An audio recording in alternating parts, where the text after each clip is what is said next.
Fear has friends. Fear has friends. One of the chief friends of fear is doubt. Combining academic knowledge and old school wisdom, that's what makes an impact. We need to have a very big conversation in the business world about how much kindness, compassion, empathy are the superpowers of business.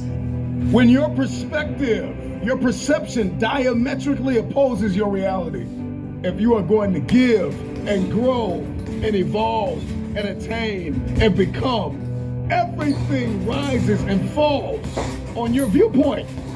The question is not how do you develop the motivation to keep going? The real question is how do you develop the discipline to do the stuff you need to do even when you don't feel like doing it? And I believe in business, what is very clear to me is people think kindness and they use kindness, but what it really is a slight version of manipulation. You're doing something with thinking something else is going to happen. Wisdom will come to you in the unlikeliest of sources, a lot of times through failure. When you hit rock bottom, remember this. While you're struggling, rock bottom can also be a great foundation on which to build and on which to grow. You cannot change the past, but you can change your perspective about it. Your viewpoint is your advantage. Your viewpoint is what changes the game. Here's what we do know. Life doesn't get any easier. It doesn't get more forgiving. We just get stronger and we get more resilient. One thing I've noticed is that enthusiasm is common, but endurance is rare. The race is not given to the strong nor the swift, but it is given to he that endureth until the end. One thing I know is that we've all been hit with a measure of adversity at some point in our life. Everybody listening to me has been hit with a measure of trauma. Everybody wants destiny. Everybody wants manifestation. Everybody wants fulfillment. Everybody wants the next level in the relationship and a higher quality of living. But nobody wants to eliminate distractions. Nobody wants to disappear for 3 months, 4 months, 6 months, and eliminate all distractions and get into a place where you can focus on just you. What if you could just shut out every distraction? What if you could just shut out the world for just a season and focus on you? A man is rewarded in public for what he does in private. The reason why you don't see it, the reason why it has not manifested, the reason why you are so frustrated is because you have not been willing to forsake all that you've been called to forsake and to follow through behind closed doors. Sure, you can talk about it. Sure, you can plan it. Sure, you can write it down. Sure, you can go to the conference and hear about it. You can read about it. But at some juncture, you have to disappear and put the work in and come back and shock everybody that's doubting you. Some of you don't even realize you have unfinished business. You need to go back where you left off with a new perspective. Go back to the gym. Go back to the drawing board. Go back to the business. Go back to the relationship. Go back to the burning building. You have unfinished business. All you got to do is show up with a new game plan and a new perspective. You got to finish business. Sometimes you don't find someone for a long time, and then when you do, it changes your whole life. You find someone, maybe it's just a YouTube video, and it's you saying it's still your motherfucking set, and it's you just pushing people and telling people to go get after it, and people see that, and all of a sudden it's like they get goosebumps, their heart starts racing. It's like you gave them a drug, like you gave them fuel. And then they want to change their life. Then they want to watch you tomorrow. And then they want to watch you when they're at lunch break. That's fuel. And you literally can change a person's life through that. Because we need each other. I mean, it's one more piece of evidence that we need each other. And that we have this sort of a very strange, loose-fitted community of all human beings together. when someone like you does something that's exceptional and says something that's exceptional and has these inspirational words, it can change a person's whole life, change their whole path, change who they are. I've gotten so many messages from people that say, I lost 130 pounds. You know, I did this. I got off sugar. I'm been running every day. I hit the gym 5 days a week now. I'm a different person. I'm drinking water. I'm exercising. I take vitamins. I'm eating healthy. I got more juice. I got more energy. My whole life is different now. There's no personal satisfaction in accomplishments if nobody loves you. You're not going to enjoy it. Love is the most important thing. That sounds so cliche, but without love, it's all useless. Yeah. It's all useless. We all need each other. Yeah. We really do. There's something beautiful about that, though. You know, like you can't just go it alone. You really do need each other. Through time and effort, you build a stronger human. You build a stronger body. You build a stronger mind. You build accomplishments and will and momentum. And then you look back and you go, hey man, I'm not washing tables anymore. You know, I'm not washing dishes. I'm not cutting lawns. I'm not digging ditches. I'm a different person now. You are not your past. You're you. You're you right now. You might have done some things you wish you hadn't done. Don't dwell on that. You learn from it, that's fine, but don't dwell on it. Just keep moving. Keep moving. You know, use it as fuel. Say, never again. I get what I did wrong, but don't think that you're that person that made those mistakes. You're the person who's learned. How much is it?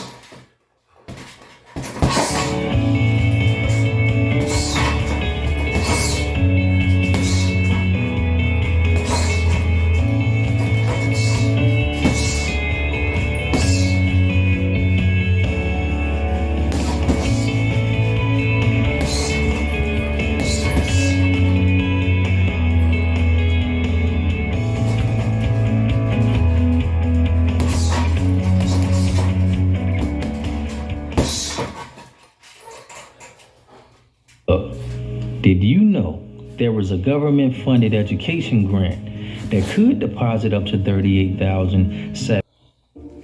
How much is it?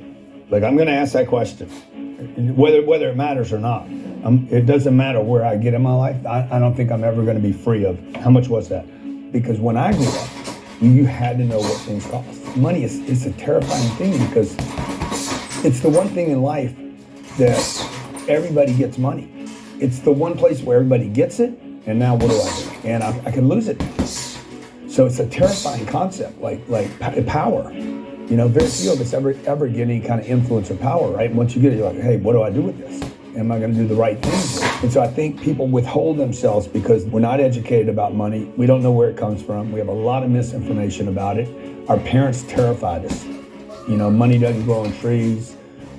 Save your money, it'll save you. All these things our parents told us because they were enamored or encumbered with the same kind of liabilities around them. I don't know how to get it. I don't know how to keep it. The worst part that we're all at is I don't know how to invest it. Some people get good at getting it. Very few, actually. Fewer people at keeping it. My dad died when I was 10. So he paid all his debt off, had everything paid. And so that's all I had, right? Everybody around me was like, get money, keep it, don't use it, you know, but you should invest, but nobody ever learns that third one. And so I think we're just a bunch of people walking around terrified of this apparency of it's scarce, and it's not. And, you know, it's not, there's nothing scarce about it. This is what I did for 25 years, from 25 to 51 years old. Spent my most valuable asset, time, to get money, terrified every second of every day. That's really what's driven me the whole time, was terror. When you don't know, you're going to be scared. So I'm going out to get money. I won't spend anything because I'm terrified if I can't. I don't know how to get more. I'm worried I can't keep getting more.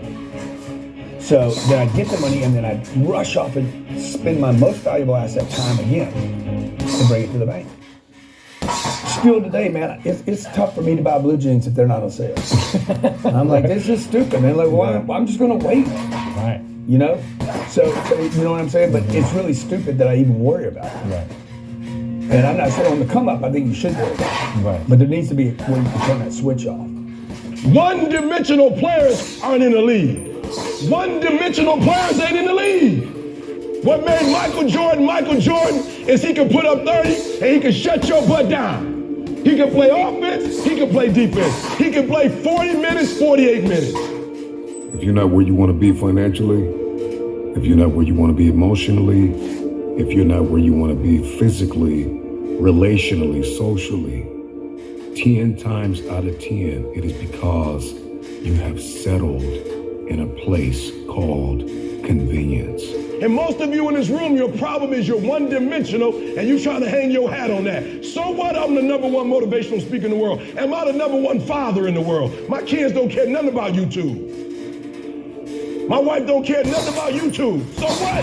You're the #1 motivational speaker. Are you the #1 husband? When you come home, cut all that foolishness off and give me me. And there are conferences. Do me a favor. You want CJ talk, and when you get in the garage, you close the garage, and when you come in the house, you take E.T. the hip hop preacher off. I want Eric. I married Eric. I didn't marry E.T. the hip hop preacher. If you continue to believe that your best work is behind you, then you will never achieve what is ahead of you. So real quick, what you got to let go of? Write it down right now. Let's not play. There's an anointing in this place. You need to let go of so you can become 1%. Wealth is a mindset, it's not a mindset. The wisest man I ever met in my life never made it past the 3rd grade, impacted tremendously. Me and my brother, growing up right here in Vallejo, this is our family. My father, wisest man I ever met in my life, left school in the 3rd grade to help out on the family farm just because he left school doesn't mean his education stopped. Mark Twain once said, I've never allowed my schooling to get in the way of my education. My father taught himself how to read, taught himself how to write, decided in the midst of Jim Crowism, as America was breathing the last gasp of the Civil War, my father decided he was going to stand and be a man. Not a black man, not a brown man, not a white man, but a man. He literally challenged himself to be the best that he could all the days of his life. I want to share something with you. This academy was our backyard. Going on that training ship and getting lost, sneaking into the pool, going to all the different places for nearly 30 years. This was home. And I want to tell you, I know what it takes to get where you are. And I need you to listen to me very carefully. I have 4 degrees. My brother is a judge. We're not the smartest ones in our family. It's a 3rd grade dropout dad saying to us, boys, I won't have a problem if you aim high and miss, but I'm going to have a real issue if you aim low and hit. A country mother quoting Henry Ford saying, if you think you can or if you think you can't, you're right. You see, it takes knowledge and wisdom combined to grow your influence so that you'll make an impact. You'll be a shipmate that others can count on. I learned that from a 3rd grade drop. Simple lessons. Lessons like these. Son, don't judge people. The tendency of a person is to walk away from somebody that's different from them. You stay there and you get to know them. Never judge. Then he dropped Jonathan Swift on me. He said vision is the ability to see the invisible. Don't judge. Another lesson from this 3rd grade dropout. Son, you'd rather be an hour early than a minute late. My father had the breakfast and lunch shift here at the academy. He had to be at work at 5 o'clock. We lived on Louisiana Street, 15 minutes away. My mother said for nearly 30 years, my father left the house at 3:45 in the morning. One day she asked him, why, Daddy? He said, maybe one of my boys will catch me in the act of excellence. Aristotle said, you are what you repeatedly do. Therefore, excellence ought to be a habit, not an act. Don't ever forget that. What if we told you that getting your dream home wasn't as hard as you think? What if we said that we can help you get that high-rise condo over this Miami Beach? You know, the one with the crazy nice staircase, marble kitchen finish, and huge bathroom. Yeah. Trying to control the mind with the mind is like trying to grab fog. It's vapors, you're never gonna grab it. The nervous system includes the brain, but also all the connections to the body to act again. And so when you can't control your mind, you want to do something purely mechanical. All trauma, anxiety, fears, they all map back to stress in some way. And you can have stress without trauma. You can have anxiety without trauma, but you can't really have trauma without stress. even though there aren't really strict definitions of the boundaries between trauma and stress and fear, I think it's fair to say that trauma is a fear and or stress response that's happening at the wrong times, right? It's sort of carrying over from an experience that's making life uncomfortable or in some cases exceedingly challenging. So the first thing for anyone trying to navigate stress is to understand in what kind of stress they're dealing with. Are you exhausted and having a hard time getting your energy up? Or is your energy too high and you're having a hard time getting your energy down? Because the solutions to those are often quite different. It's very hard to control the mind with the mind. It can be done. I say when in moments of stress, either excessively alert stress or excessively fatigued stress, look to the body, because there are mechanisms that have been built into the body designed to do this. Now, the reason I can say that is that the physiological side, the double inhale, exhale, is controlled by a specific set of neurons in the brainstem that Jack Feldman's lab discovered. Inhale emphasized breathing can be practiced in a way sort of away from stress, in a kind of offline approach that can be beneficial for raising what we call stress threshold. So there's a whole other way to look at stress, which is to say, how do I get calmer in the mind when my body is hurt? So I was born with a physical disability. I was born with 2 fingers on my left hand and a shorter left arm. And now I have a super cool bionic arm. But, you know, the majority of my life, I hid my disability.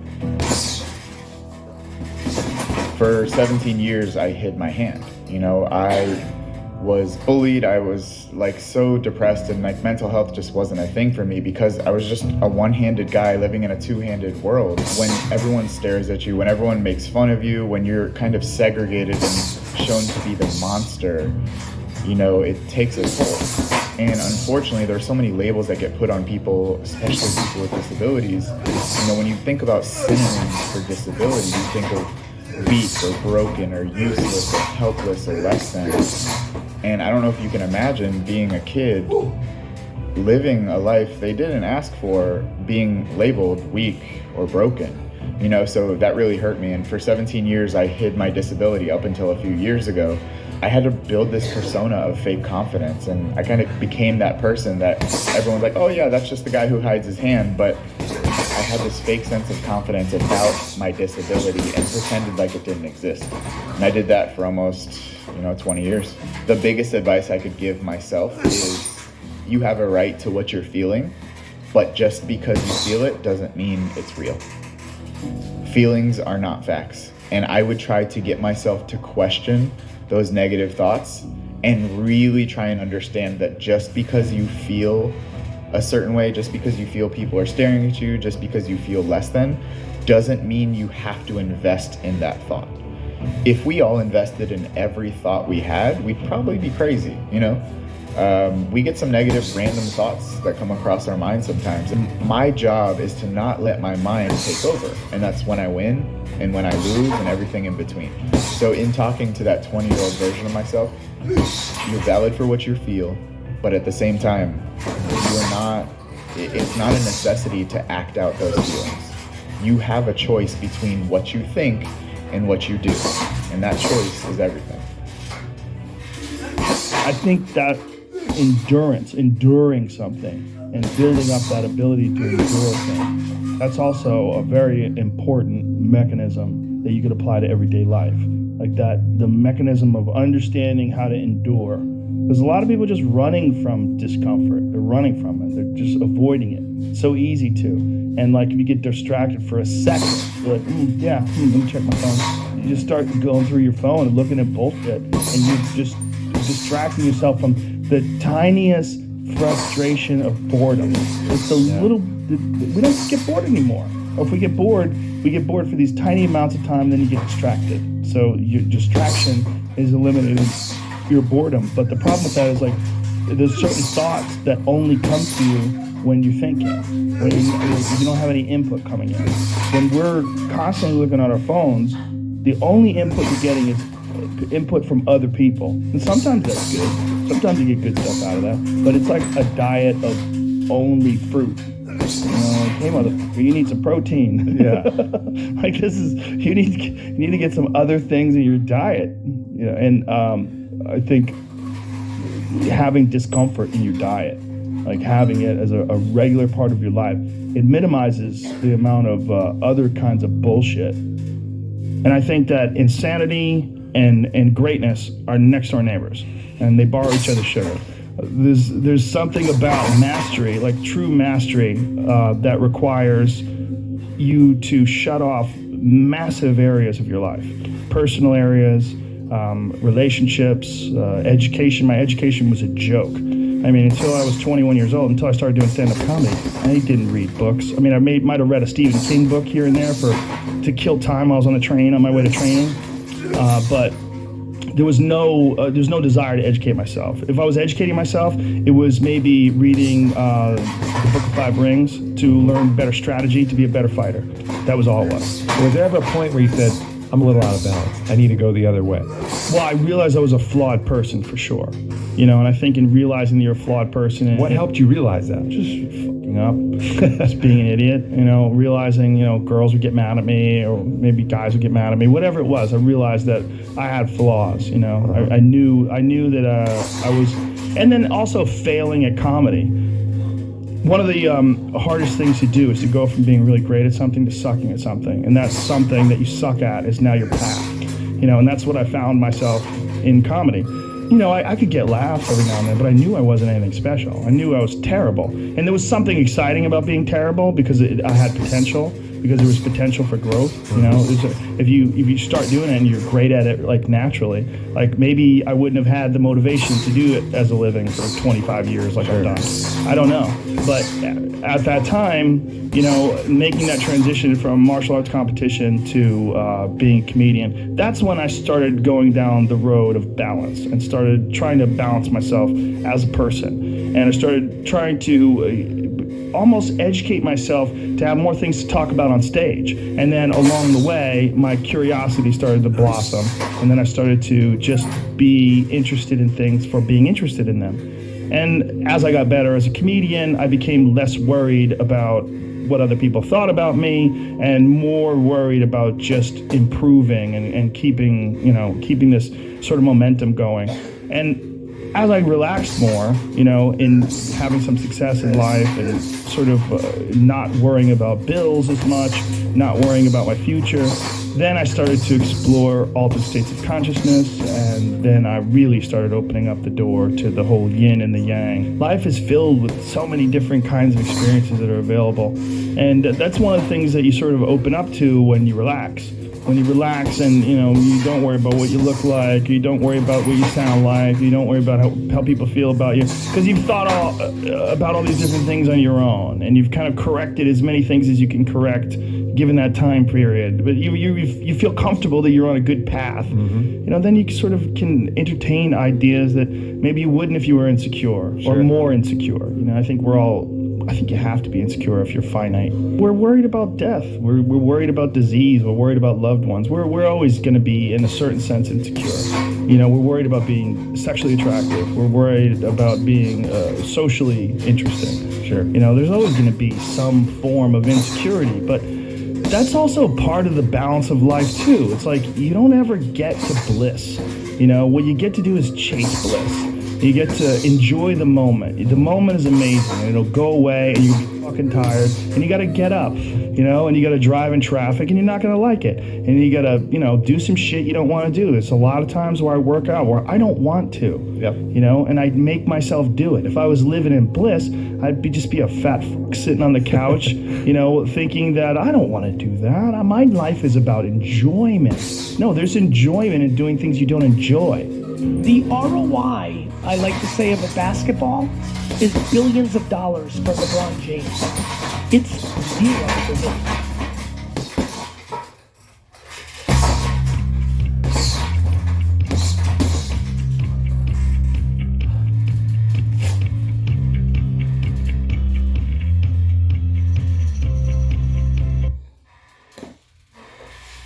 How one plays with the tools is the variable of success.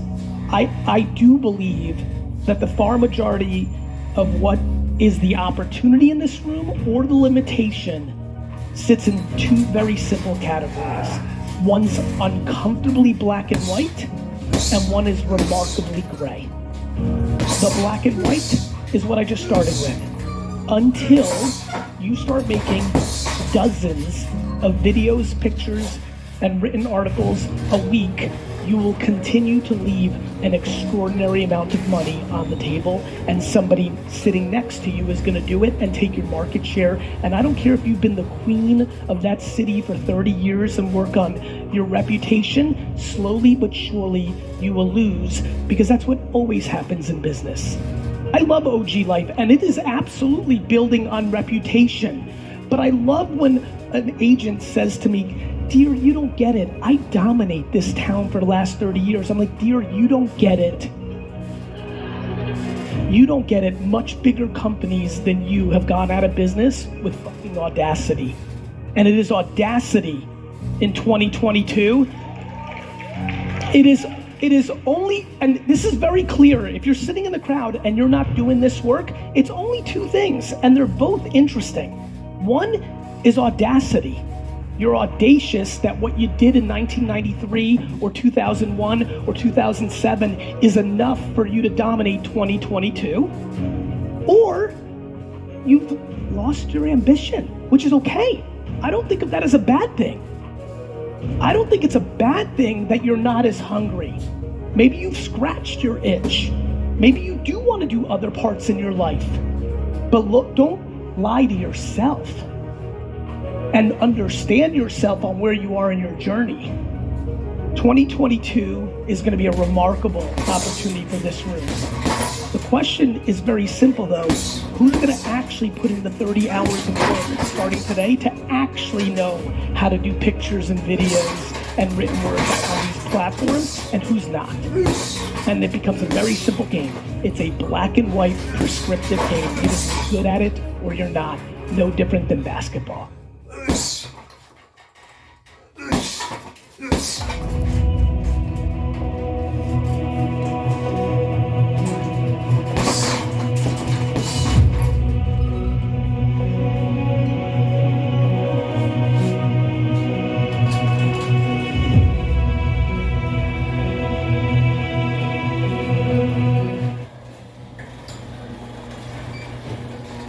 Welcome.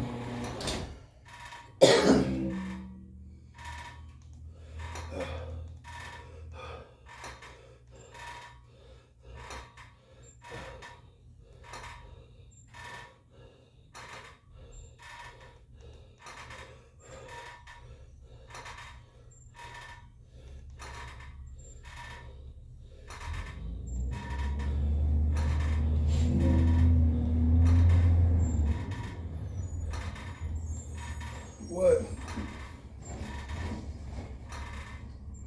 Well, that's in the garage.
You've got to win first.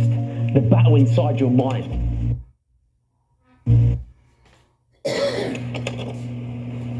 If you want to win at anything in life, there's one battle you got to win first. The battle inside your mind. Life is about making mistakes. I think so many people just try to avoid it so much that they never get anything done. The secret is to not dwell on that shit. Too many of you that are listening, that are watching, are just dwelling on stuff that happened yesterday. Guess what? You can't do jack shit about what happened yesterday. You can only change what happens tomorrow. So the secret is to learn from those mistakes. Look at what happened yesterday, but don't dwell on it. Don't live there. Don't live at that mistake. Don't live at that point of your life where everything changed for the worse. Don't live there, because all the time you're living there and you're going over every single possible scenario in your mind, blaming yourself for making the wrong decision, you're not looking forward, which means you're not going anywhere. You see, real f***ing struggle ain't external shit that's all around you. It ain't the test you got to pass, the race you got to win, the weight you got to lift, the business you got to start, or the bills you got to pay. The real battle is in your mind. Your mind is a f***ing battleground, and the real enemy is after one thing: your mind. It's out to worry you, stress you out, break you down. It's out to make you quit. It's out to make you think you can't get up, make you give up on your dreams. The fight you gotta win is in your mind. It ain't in your job, it ain't in your home, it ain't in the classroom, it ain't in the gym. And if you win the fight for your mind, I'll tell you this: you'll win your job, you'll win at home, you'll win in the classroom, and you'll win in the gym. You got to remember every single day that all this shit around you ain't nothing compared with all the shit inside your mind that exists there to make you quit, make you fail. All the doubt, all the stress, all the insecurities, these things exist to make you fail. You can't let them win. If you lose the battle within, then you'll lose anything you do. Get to work. Every day start training your mind to believe that you can do anything you want to do and be anyone you want to be. But you've got to win up here first. Nothing else matters. If you win the battle every single day, all of your other challenges in life become a piece of piss. Stay focused, stay motivated, but most importantly, stay strong. If the enemy within is in check, then the enemy outside can do you no harm. And that's how you win.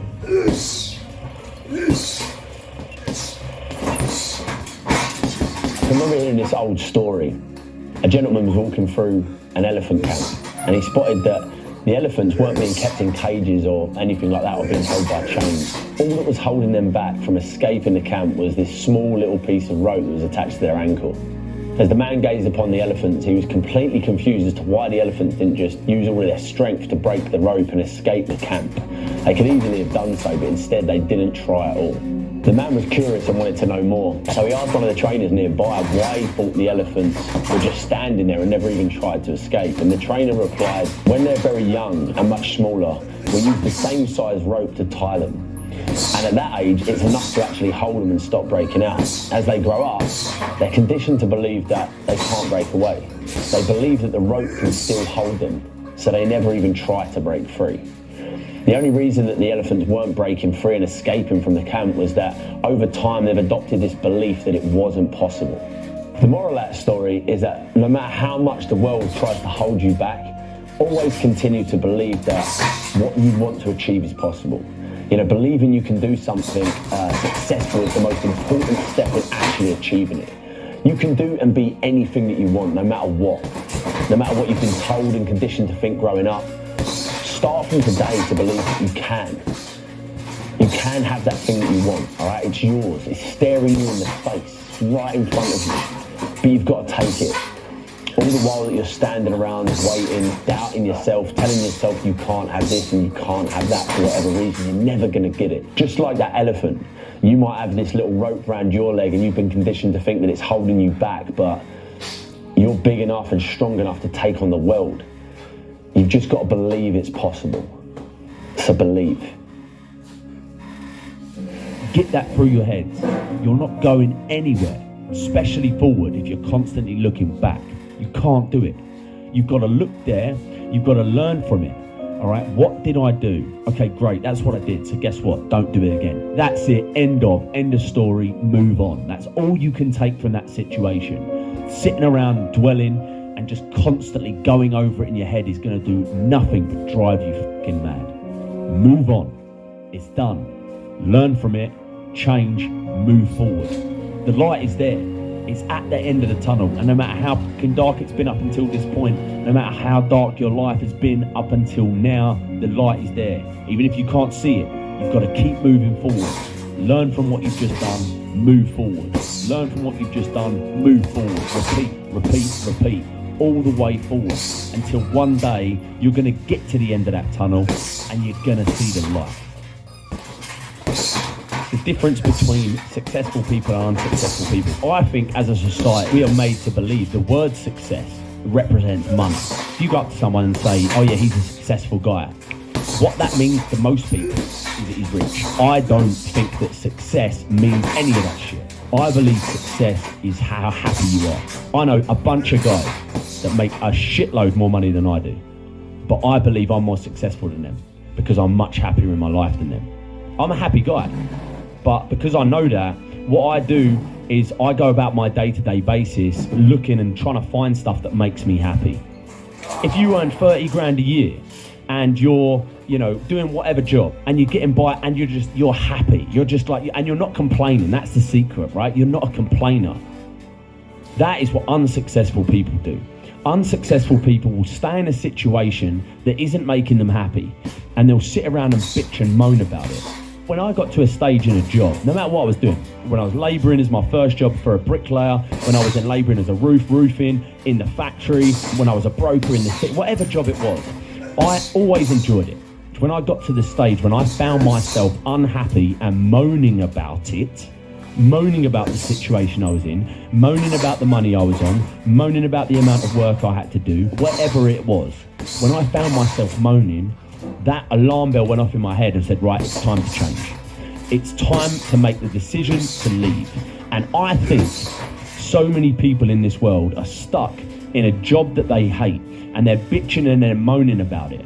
What they've got to realise is that it's their choice, because what people tell people is that, no, it's because of this and it's because of that, because I've got 4 kids and I've got bills to pay and I can't afford to leave a job.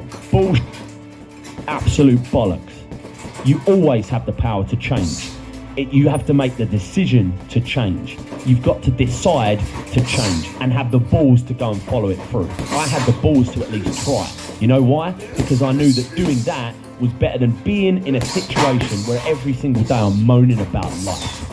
Because that is what makes people unhappy. I don't want to be in any situation where I'm moaning about life. So many people are pretending, lying to themselves, saying they have to be in this situation they don't like. Wake up, guys. Stop being a victim of your life. That is what being a victim of your life to me means. You have the power to choose where you are, which means that right now, if you're unhappy, you're choosing to be there. You're making the choice. You've got to start to believe that. But on the upside, you've also got the power to make the choice to change and do something about it. And that's the difference between successful and unsuccessful people. Successful people are happy with their lives and they don't moan. Being happy is the key.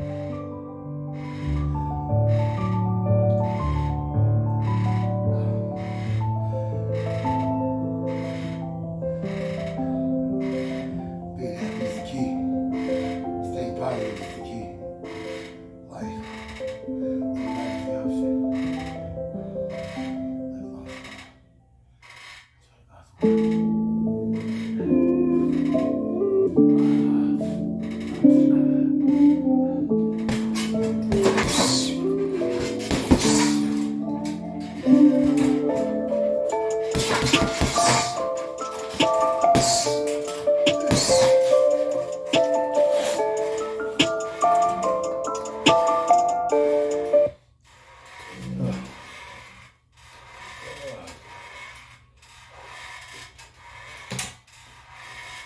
These are the moments we play for, when everything is on the line. It's time to prove what Dub Nation. It looks like a swimming pool. Yeah. You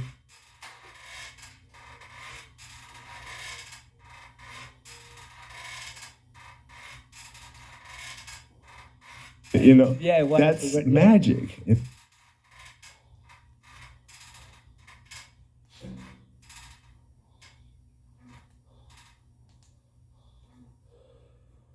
Do something that I haven't done thousands of times before.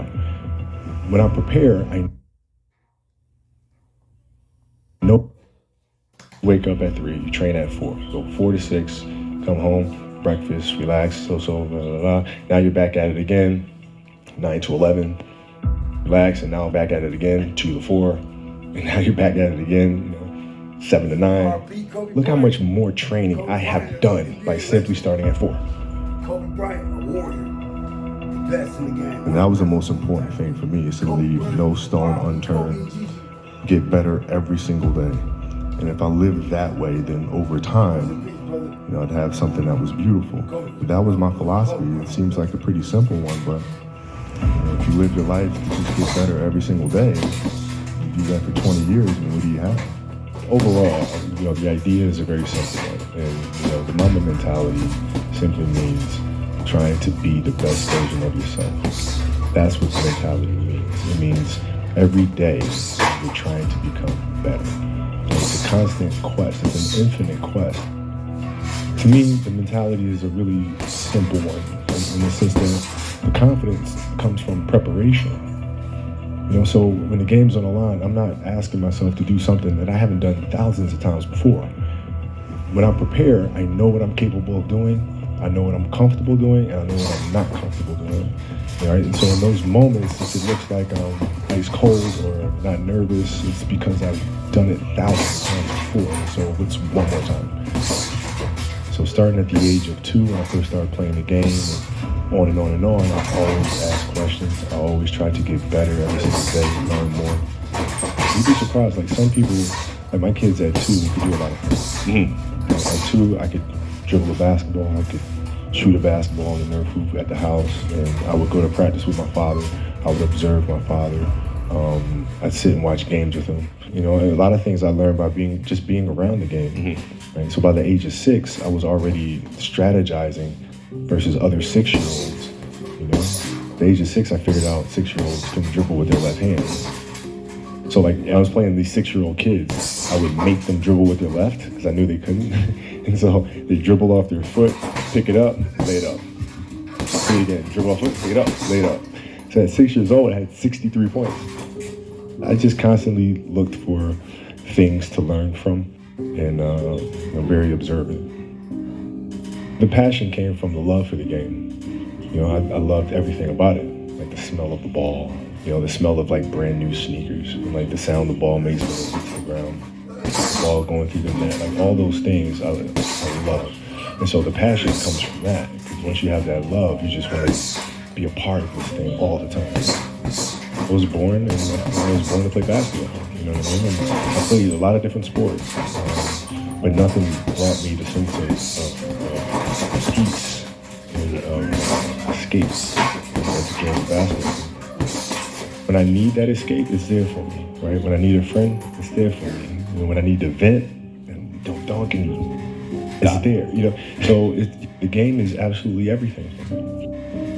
I had goals, I had expectations and things I wanted to accomplish, and so like the outside world could not meet that. So, I knew I wanted to win like 5, 6 championships. That was my goal. For me to come out and say that, people would think I was a lunatic. So no matter what they said or what they threw at me, my expectations were certainly higher.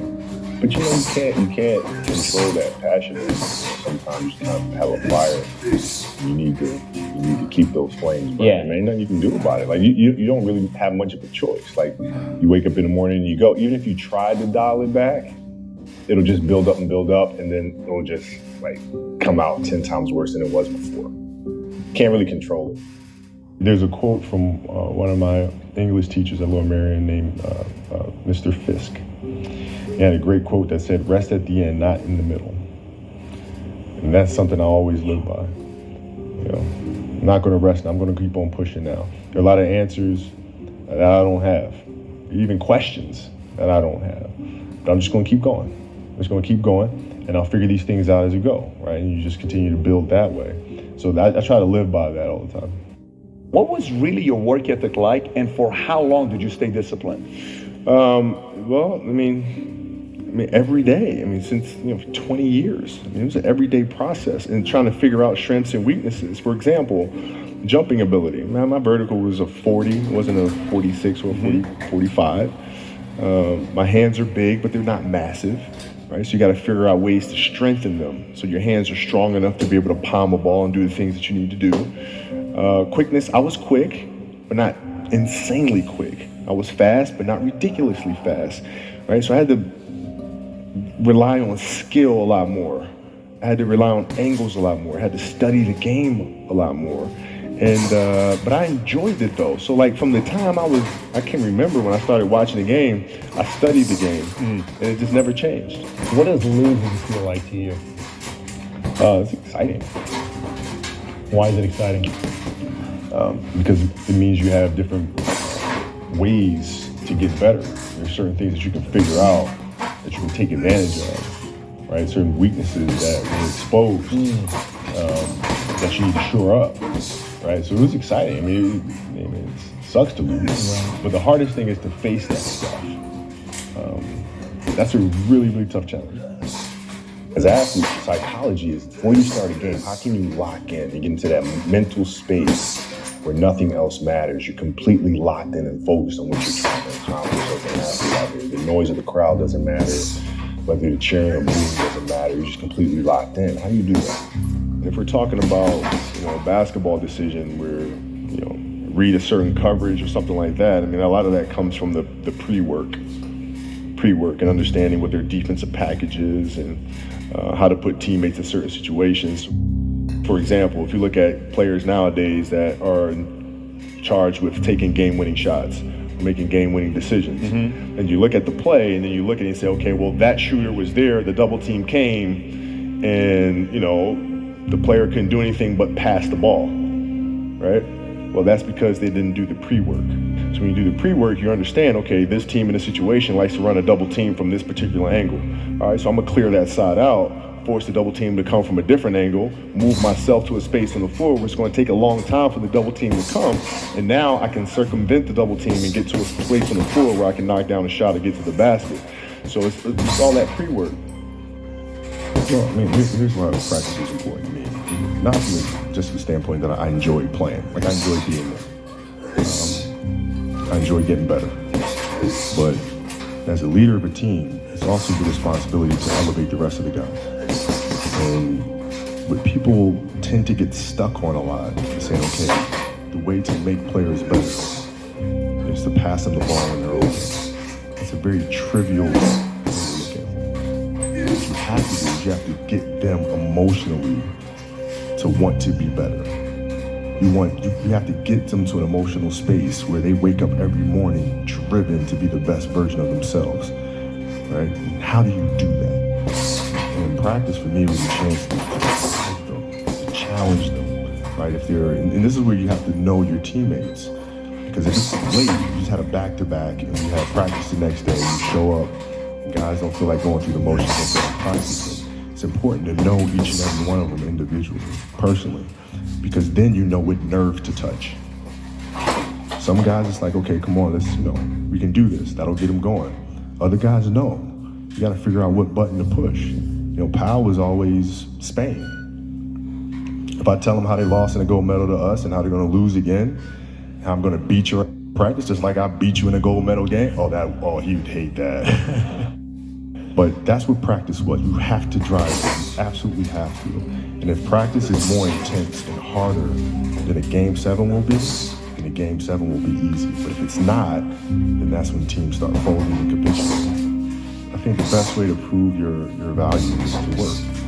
Is to learn, is to absorb, to be a sponge. You always want to outwork your potential. As hard as you believe you can work harder than that. And that's what I try to do when I first came in the league. But basketball is such a direct competition sport. That competitive nature, the work ethic, and curiosity. Because I asked a lot of questions. Playing with Byron Scott, I asked him a lot of questions.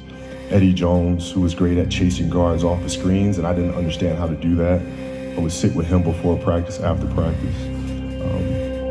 Magic, James Worthy, Kurt Rambis, Kareem Abdul, all the Laker greats, I would always sit down and just ask them questions about certain games that I studied growing up. What actually happened there? What did you feel there? Why? Bird tough to defend? Why? Because you look slow to me. like I'm missing something. So like, tell me what I'm missing, you know what I mean? And so I would always ask questions and try to learn as much as I could. I had a purpose. I wanted to be one of the best basketball players to ever play. And anything else that was outside of that lane, I didn't have time for. At what age did that goal become crystal clear? I made that deal with myself at 13 years old. At 13 years old? 13 years old. That's the deal I made. You were crystal clear about it? Crystal clear. And where did inspiration come from? The love of the game. The love of the game, the challenge. Like I would watch Magic play, I'd watch Michael play, and I would see them do these unbelievable things, and I'd say, you know, can I get to that level? I don't know, but let's find out. Let's find out. And so that curiosity to see where I could push this thing led me down that path, I think. Were you always competitive from the day you were born? You were super competitive? Competitive with things that I participate in. So I'll put it to you this way. So like, you know, basketball for me was the most important thing. So everything I saw, whether it was TV shows, whether it was books I read, people I talked to, everything was done to try to learn how to.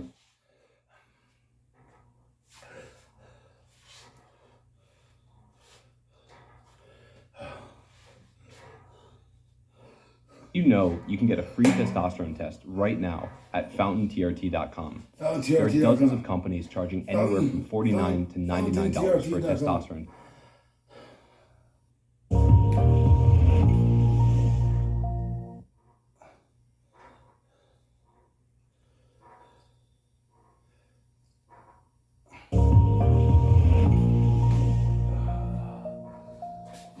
FountainTRT.com.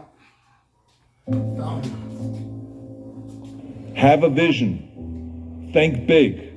Ignore the naysayers. Work your ass off and give back and change the world. Because if not us, who? If not now, when? What is the secret to success? The long version is that I actually always had 5 rules. And everything that I did, I always used those 5 rules, and those 5 rules helped me to become successful in various different areas. And I believe that those rules can be applied to almost anyone and everyone. You don't need to be a bodybuilding champion, you either need to want to be a governor of California or to be an action hero or anything like that. If you want to excel in whatever you do, those rules are for you. It's that simple. And I have to tell you right off the top that I always was very intense. As a kid already, I was very intense and I was very hungry. I always wanted to be the best. I always wanted to be number one. I always wanted to get to the top. I never believed in just getting by. Now, I have nothing against people that just want to get by, because I think there are many roads to happiness, but I think that we all here like to be successful and we are driven. So that's why those rules apply to you. So my first rule is find your vision and follow it. You see, I think it's the most important thing that we have a very clear vision of where we go. A goal, where do we go? Because you can have the best ship in the world. You can have the best cruise liner, but if the captain does not know where to go, that ship will drift around the world and out there at sea and will never end up anywhere. And this is exactly the way it is in real life. If you don't have a goal, if you don't have a vision, you just drift around. And you're not going to be happy. This is why it is so important to have that vision. Now, I created that vision in Austria. I grew up after the Second World War. Austria, right along with Germany, lost the Second World War, thank God. And the problem was that everyone was so depressed because they lost the war that there was alcoholism everywhere. There was, of course, depression. There was a terrible economic situation. There was famine. There was starvation and all those things. And also it was kind of a little place and narrow. I felt I wanted to get out of there. I wanted to escape. And I couldn't see myself really to work there and to stay there, to work in a factory, or to work on a farm, or to even to follow my father's footsteps and to become a police officer. I couldn't see that either. As a matter of fact, that's what my parents wanted me to do. They wanted me to become a police officer and to marry a girl by the name of Heidi and to have a bunch of children and to run around like the Von Trapp family in The Sound of Music.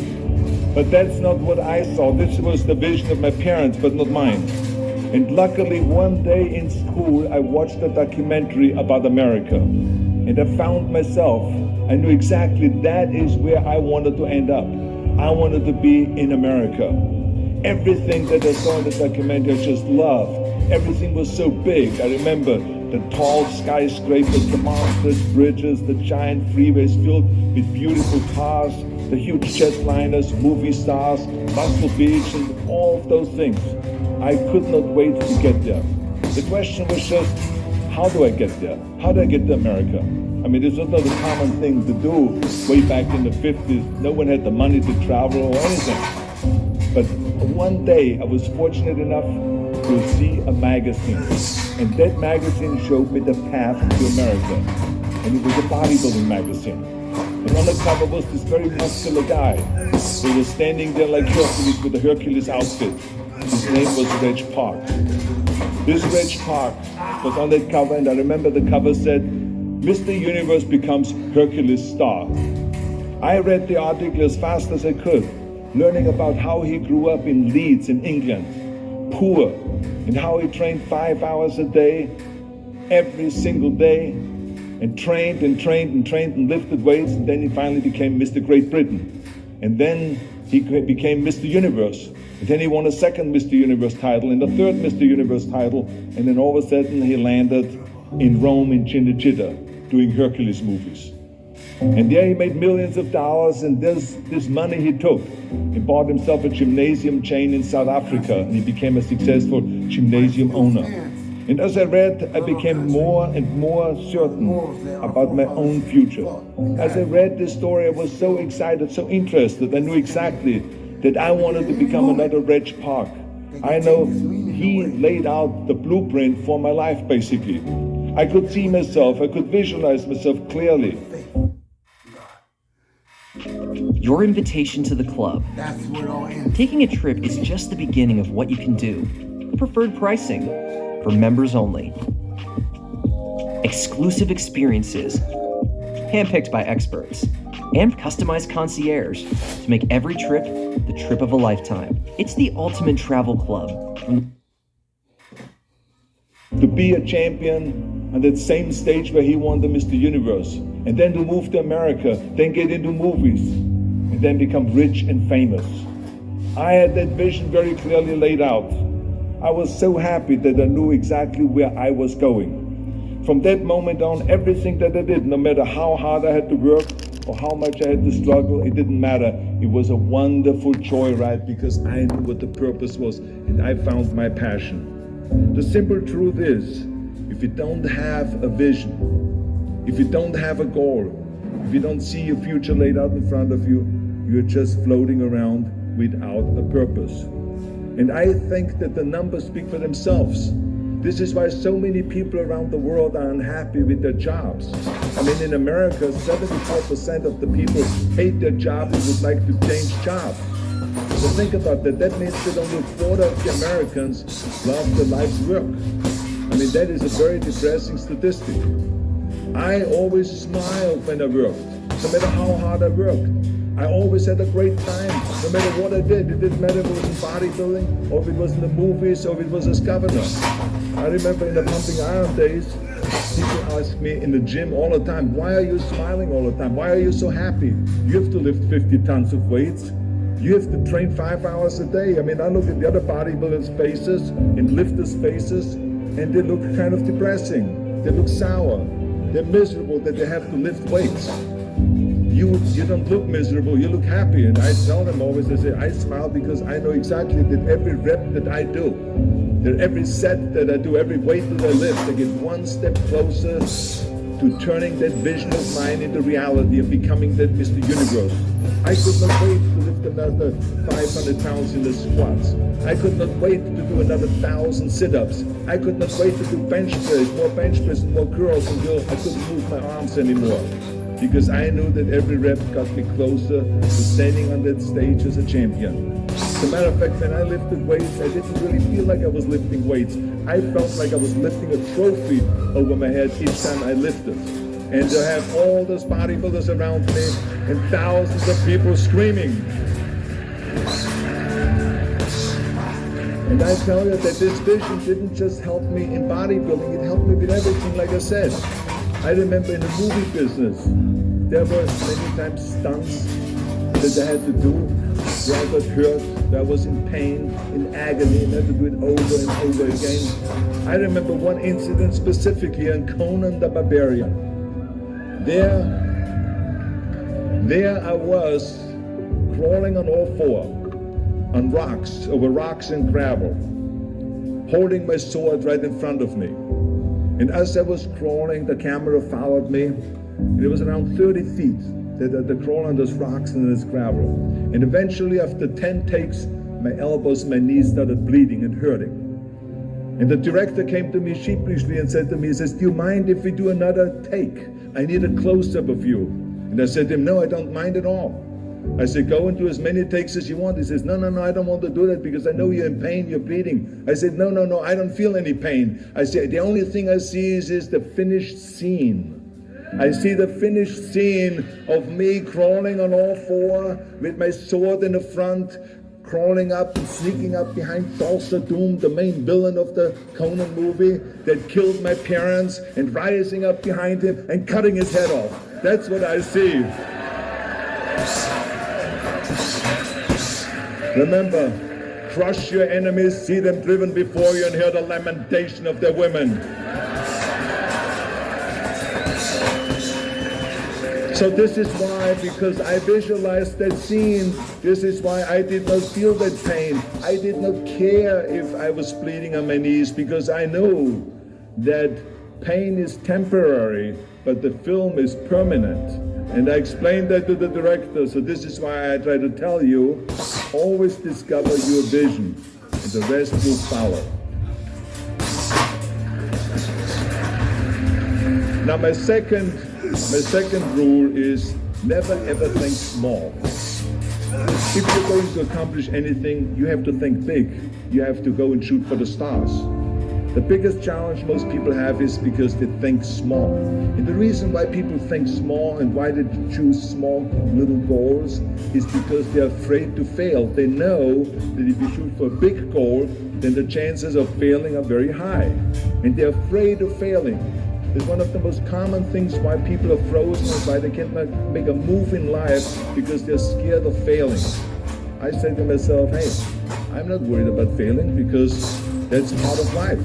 You're not going to go and win everything. And how far can you fall? Look at this. This is the ground. That's as far as I can fall. And you know something? That the only time you really consider the failure is if you fall and you don't get up. But if you get up, you never consider the failure. So I never considered myself a failure. I always considered myself a winner, even though I fell every so often. But I always got up and I always moved forward. This is the important thing. I never had any patience, of course, for thinking small, because in German we have a saying, wenn schon, denn schon. And that means that if you do something, then go all out and do it well. And this was not just the case in bodybuilding. I didn't just want to be a bodybuilding champion. I wanted to be the greatest bodybuilder of all times. I wanted to have the most muscle, the most muscle of all times, the most definition. I wanted to win the most trophies, the most world championship titles. I just wanted to be the best. And the same is also in movies. I didn't just think about being in movies. No, I wanted to be a movie star. I wanted to have above the title billing. I wanted to become the highest paid entertainer. I basically wanted to be another John Wayne. What's wrong with that? And then the same is in politics. I didn't just want to go and be in politics and enter a race for city council. I mean, let's be honest. Does that sound right, Schwarzenegger? City council? No, come on. Not even Schwarzenegger and mayor. No, it had to be Schwarzenegger running for governor. But not just any governor, but governor of the greatest state in the United States, of California. That was the important thing. I give you an example of thinking big. When I became governor, I wanted to rebuild California's ancient infrastructure.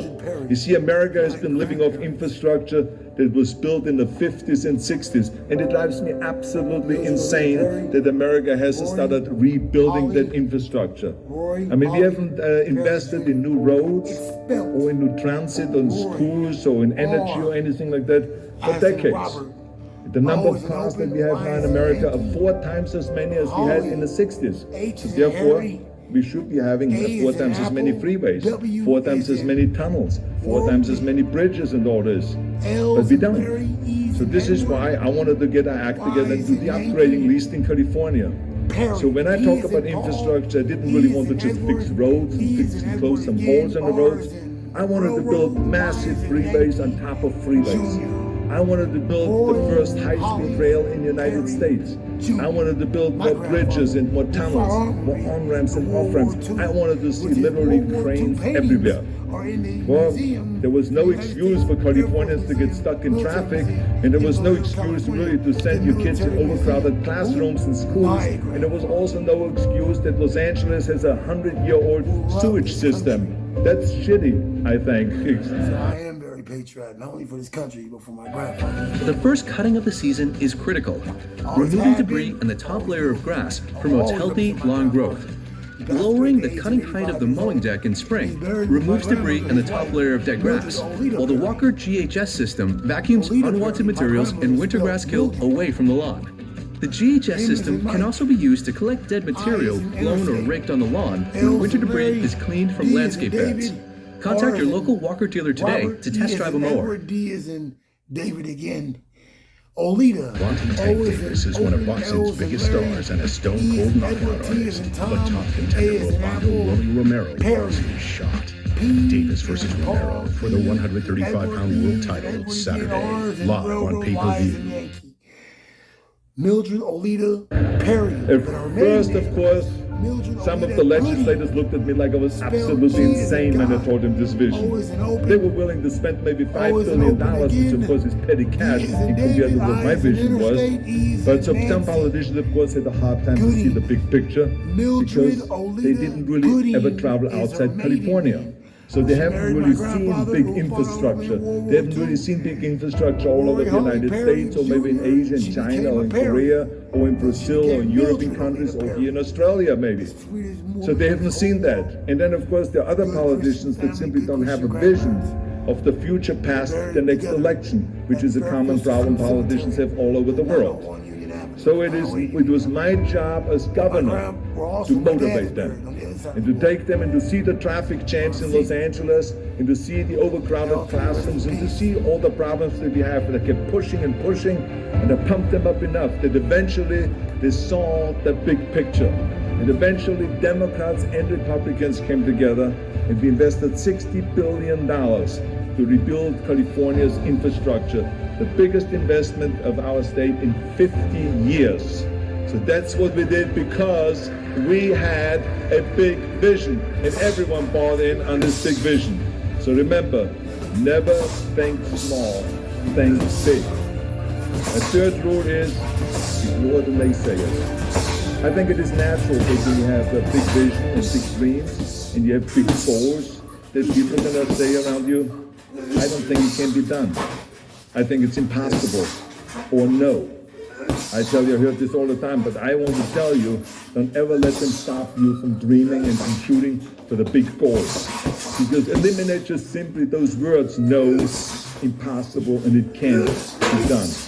I mean, in each one of my careers, when someone said it's impossible, I heard it's possible. When someone said it can't be done, I heard it can be done. And when someone said no, then I heard loud and clear, yes.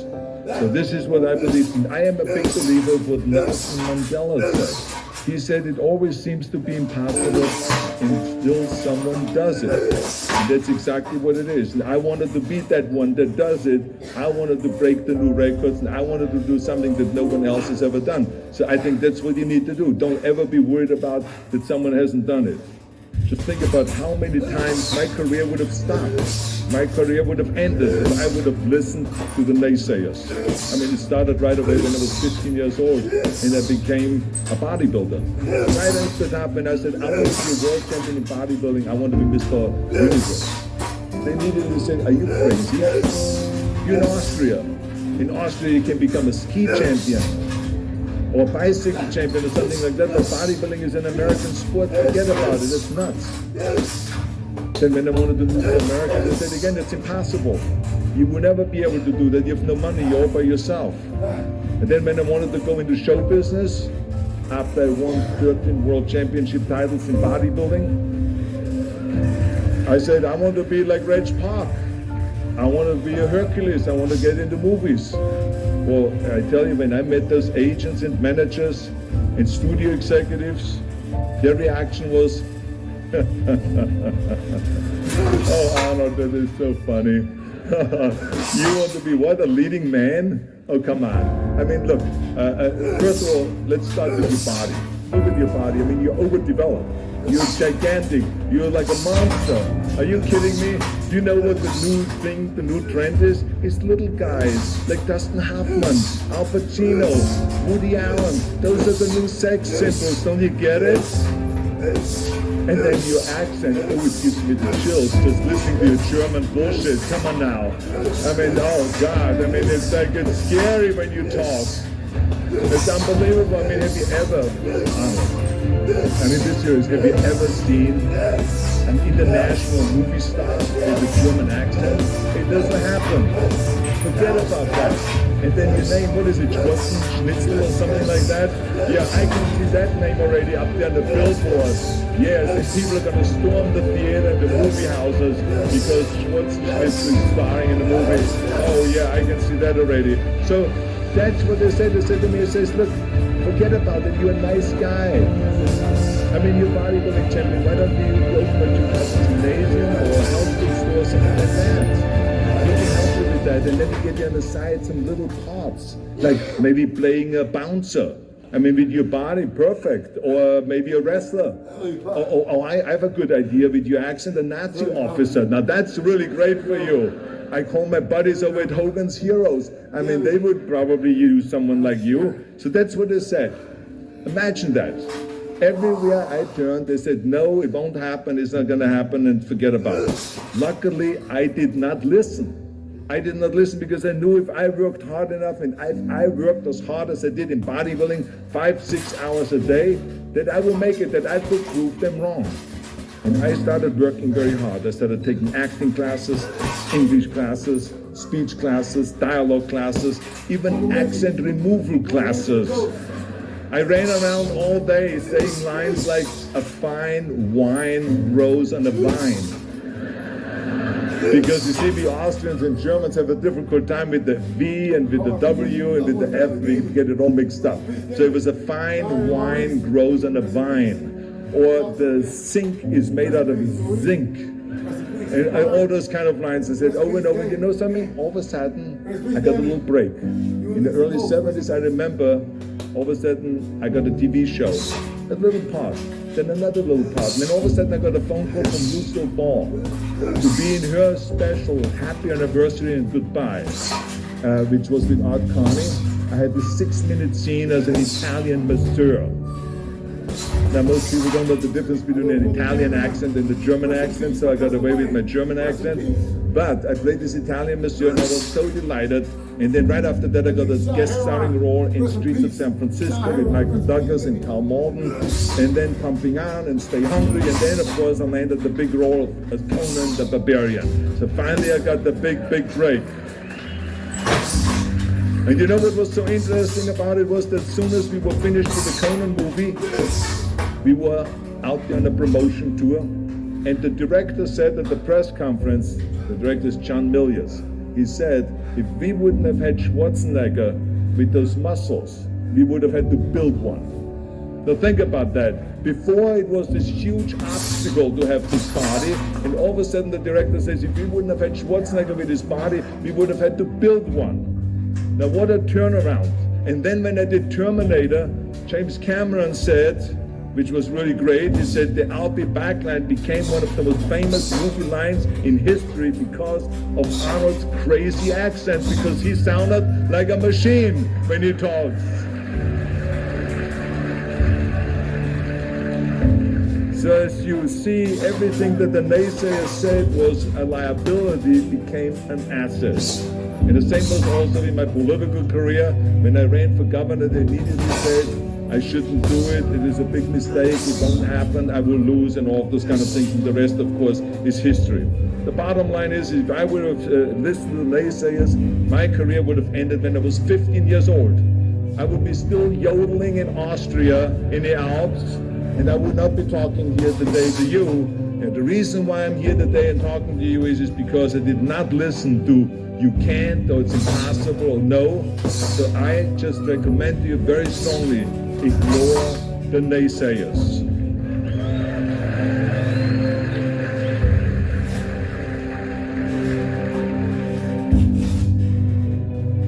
My fourth rule is work your ass off.